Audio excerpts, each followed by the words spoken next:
All right, our next guest is somewhere tucked away in his hotel room, somewhere in the Rocky Mountains. He is none other than head coach Terry Stotts. I'm guessing breaking down game tape right now on those Nuggets. Actually, I'm watching the Sooners hang tough with the Kansas Jayhawks. Never far from basketball, are you, Coach? And how are you guys doing? We're good. I wish I could see that. I wish I could see that split screen. Yeah, it's nice. I wish I had technical skills where I could take a picture and tweet it and send it and text it, but I don't. That's right. I think over the last 2 or 3 days, I've seen that picture enough. Okay, all right. Right. Well, last night, the second half, Coach, has got to go down as one of the more entertaining games under your tenure as Trailblazers head coach, right? Well, I don't know. There's, there've been over 100 of them, so it's hard to rank them. But I love the energy and the fact that we did it with some guys who hadn't gotten a lot of time over the course of the season with Victor and T-Rob and Will Barton, just giving all that energy and getting the crowd into the game. It was really, it was a remarkable quarter. With a Superman effort like T-Rob had put out there last night, do you need to see more from him? Did he get more minutes last night, I'm guessing? With LaMarcus obviously still down right now, did he earn more minutes last night with his play? Well, I don't know what you mean by earn more minutes, like after LaMarcus comes back. Yes. That's hard to say because the reality is LaMarcus is a 3-time All-Star, and he's going to play 36 to 38 minutes at that position. So there are limited minutes available, and to be quite honest, T-Rob, for the most part of the season, has gotten those minutes. But for him to earn more minutes as a backup five, can we play him with LaMarcus instead of using Joel or Robin? I don't know right now, but I'm certainly pleased with the way he played. I thought last night was a game that was a very good matchup for him. They were undersized.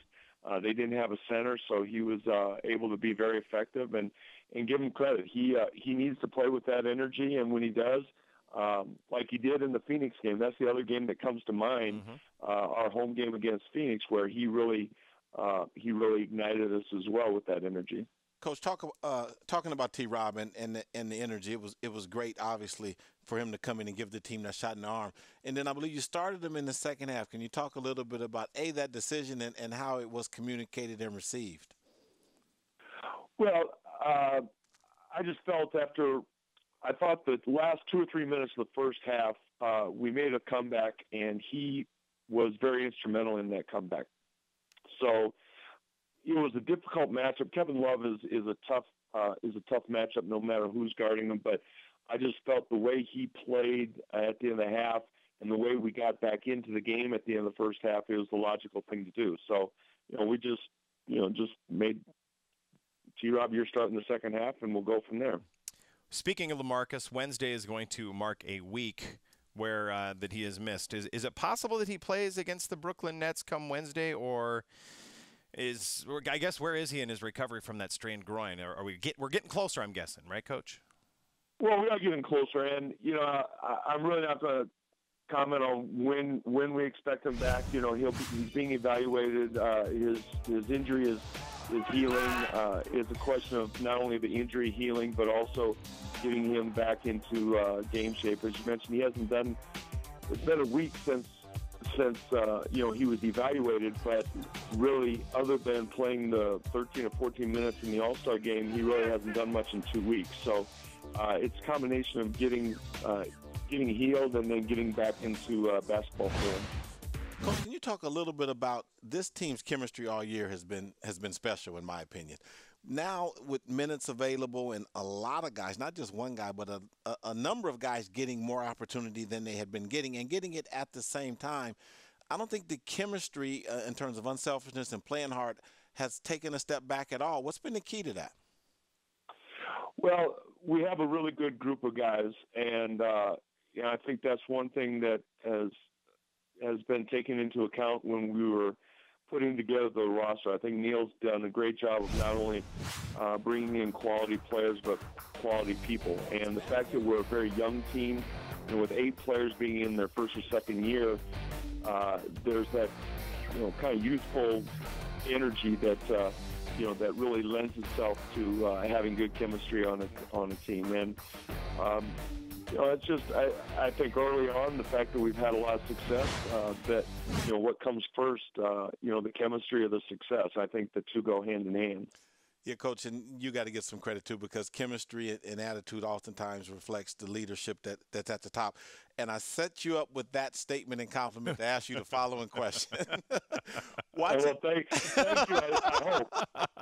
Well, watching the team play, and you encourage this team to play, to get out, to be aggressive, to play with pace, to play with flow, all things that players like to do.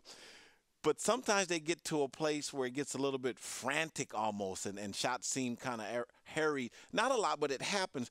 And you seem to be able to dial them back and to get them back in composure relatively quickly. Can you talk a little bit about pushing them to play fast, but then keeping them under control? Well, I really would like to play a little bit faster. I don't think we play at a tempo that I think that we could play at. We're a little selective in how we run. I really want to be able to encourage guys to take shots that are there, to be able to pass the ball. And, guys do like to play like that, but it's hard. It's difficult to play like that. It's difficult. I think every player says, yeah, I want to run and get back, but it's hard to play at that tempo and play defense and rebound and all those things. So I think it's important to give the team confidence to make plays at the offensive end, but as you mentioned, you have to show some discipline as well. And I think you can play at a fast pace or a fast tempo with discipline, especially with regard to shot selection. We are joined by Trailblazers head coach Terry Stotts here on Trailblazers Courtside. And, Coach, this is a question that not only crossed my mind recently, but also a few others.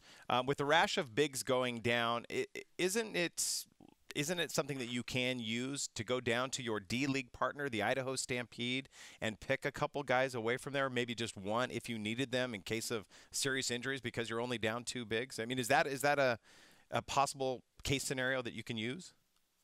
No, it's not, because we have 15-man roster, and our roster is full. If the only way we could add someone to our roster to, if it were a D-League guy or somebody else, we would have to waive a player to add another player to the roster. Gotcha. Okay, I just thought that maybe until they were healthy that they couldn't come back. But well, we got an education about the that's good. No, that's perfect. Because a lot of people were asking me about that. Can't they just? I mean, why do you have the D League down there? Well, obviously, if you have a 15, if your roster's set at 15. Now, if we had a 14-man roster, if we had a roster spot available, then yes, we could do that. You'd be all over it. Okay, Coach, I have a question for you about the defense, and there's a lot of at least in the last game, there were a lot of cross matches, whether it's because Nicolas on the other team's point guard or various reasons create cross matches, and sometimes it's just switching. How important is it for the team defensive scheme to stay intact when you have cross matches occurring as frequently as they did in the last game or two? Well, one of the things what we do is analyze if cross matches are beneficial to us or to the other team. And to be honest, against Minnesota, with their wings, they started Budinger and Corey Brewer, and I really didn't care who Nick guarded and who Wes guarded. But so basically, we went into the game saying, "Take who guards you," because they were so good at getting out, and that's one of the things about last night is that we didn't give up any fast break points in the second half, and 3 or 4 for the game, which was remarkable against a team like Minnesota. Mm-hmm. But to answer your question, if the cross matches help us, I don't mind that, and we're very aware of it. If, for example, as you mentioned, if Nick is guarding the point guard and Damian's guarding a wing, at our offensive end, we have to be very vigilant about who is back. And part of transition defense is you really don't have a man in transition defense. You got to sprint back, get to the paint, solve the problem, and then get to your man. And I think the cross matches can hurt you, but if you're disciplined with your transition defense, it's not about who you have; it's about getting back and then finding your man.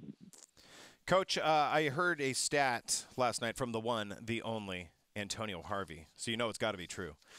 When Nick Batum reaches or exceeds his season scoring average, the Trailblazers win 85% of the time. It shows very much how vital his contributions are out there on the floor. And, of course, last night you got 22 and 10 out of him after, he had a couple bags of IVs he had to put in him the game before.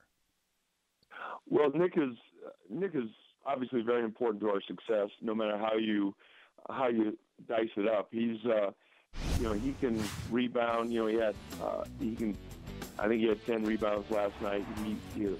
He's always flirting with the triple-double. I know a lot is made of whether he scores or not. I didn't know that particular stat, but what's important for us is that Nick is always engaged at both ends of the court. And if he's making basketball plays, whether he's driving and facilitating, if he's rebounding, if he can getting deflection. I thought the play at the beginning of the fourth quarter against Utah, where he drew an offensive foul on Evans, was kind of triggered our defense in the fourth quarter. And and then he comes back and he hits a three, even though he didn't score a lot of points. I thought those two plays were really critical in that game. So, with LaMarcus being out, obviously there's a lot of shots to be had for other people, and I think with LaMarcus out, he needs to be more aggressive in looking to score. But when we have our full complement of players, I think Nick and everybody else has to read the game and play the game the right way. Head coach Terry Stotts joining us here on Trailblazers Courtside. Coach, I wanted to get your thoughts on Jason Collins. He was here in Portland this last Thursday, the other hat I wear over at KGW. I had an opportunity to go talk to him. You can tell that he really has the weight of the world kind of lifted off of his shoulders. How accepting do you think teams are going to be with him coming out and saying this league-wide? I know that the Brooklyn Nets are going to be here on Wednesday night. Well, I have a lot of thoughts on it. I'm very happy for him. I don't think there's going to be much of an issue at all throughout the league. I think it's being, I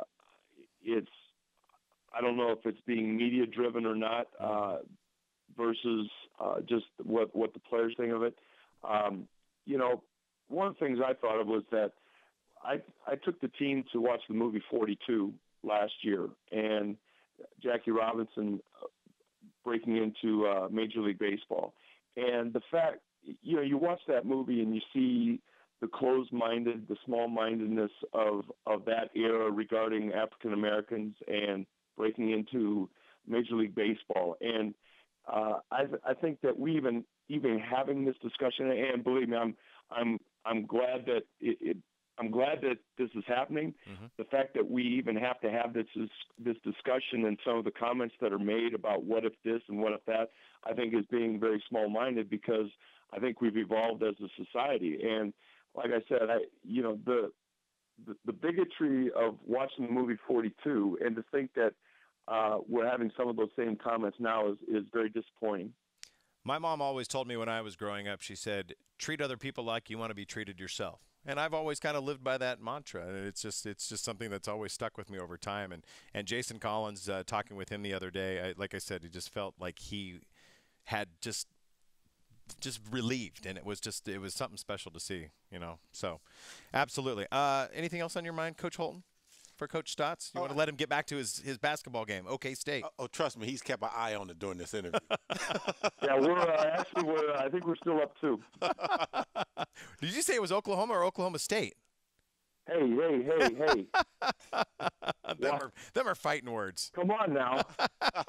Hey, let me ask you about the Dr. Jack, the tribute. What went into that? That thinking was that, I know he's been someone you've been very fond of, and he's been kind of a mentor to you, right? To your coaching years? Well, he's been a mentor in the fact that I've had a lot of admiration for what he's done for the sport. Obviously, the way his teams played. Matter of fact, I just got a DVD of the championship game that I want to watch just to kind of get a feel for it. But I've always had tremendous respect for what he's done for basketball, for the NBA, for the profession. And I thought his team, the championship team, was an ideal that you wanted to play as far as being teamwork and passing. our paths have crossed, but the thing about the tribute was I wanted to do it at some point.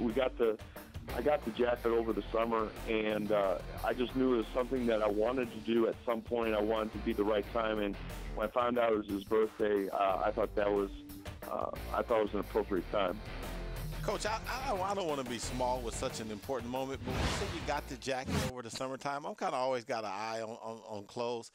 Did you have that in mind and you saw the jacket, or you saw the jacket and then you developed the idea? No, my wife went shopping on eBay. I told her that I wanted to get a 70s plaid jacket, and so it was, and for my size, that wasn't an easy feat. So